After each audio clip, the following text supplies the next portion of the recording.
I don't know what Larry Elder's running for. I know he's not running for governor, because if he were running for governor, he wouldn't say crazy things like 7 days before the election, asserting that former slaveholders deserve reparations for slavery. What have you been seeing when it comes to this recall election that gives you pause?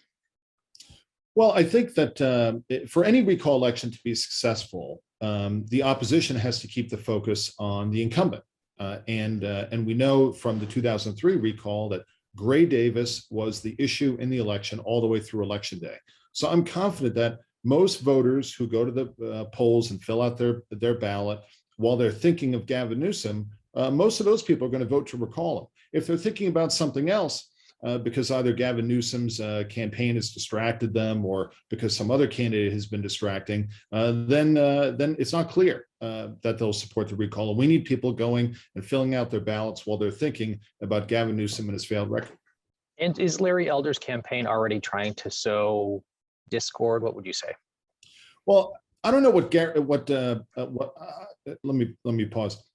I don't know what Larry Elder's running for. I know he's not running for governor, because if he were running for governor, he wouldn't say crazy things like 7 days before the election, asserting that former slaveholders deserve reparations for slavery.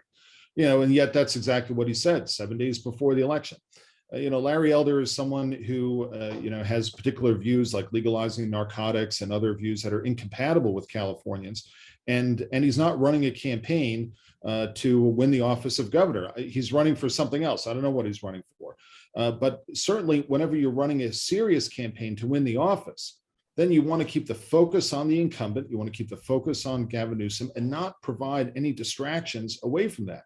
And unfortunately, for the recall effort, Larry Elder has been a distraction machine pretty much every single day since he entered the race. And we've seen this reflected in the polling. As Larry Elder's numbers went up, support for the recall went down. And you had posted on your Twitter about this Stop the Fraud website that Larry Elder is promoting. Why do you think he's doing that?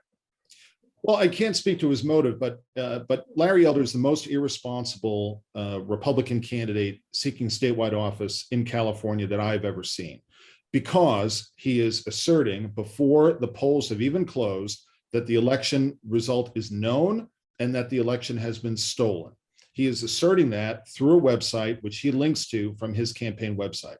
And how someone can assert that they know the results of the election before the polls have even closed is truly bizarre. And the worst part about it is this is political malpractice, because on the very day when the polls are closing, once again, Larry Elder is out there trying to keep the focus on someone other than Gavin Newsom. And so he is playing into Gavin Newsom's strategy. And that's why, among many other reasons, why I'm supporting former San Diego Republican Mayor Kevin Faulconer. And moreover, does it deteriorate democracy? Yeah, so democracy works when people have faith in the outcome. And America knows how to run elections. California's elections are far from perfect. There are lots of improvements that we can make. And it is clear that Gavin Newsom did try to tilt the playing field by changing the process so that the election would be held in September today, rather than when it normally would be held in November. However, there's no evidence of voter fraud in this election, and anybody who makes that claim has a responsibility to put forward evidence and to win in court. There are mechanisms to go to court if there are problems with the election, but I haven't seen any evidence. And so just making frivolous claims is detrimental to all of us. And it's also detrimental to the Republican Party, because in the event you're not successful, then you want to be able to come back and revisit and run a better campaign next time to build a bigger majority next time. But if you've convinced yourself that the election was stolen, if it hasn't, then you rob yourself of the opportunity to run that better campaign next time, because you've created an excuse. Well, we only lost because the election was stolen, even though there's no evidence of that. And as a member of the GOP, do you think what you say has extra weight?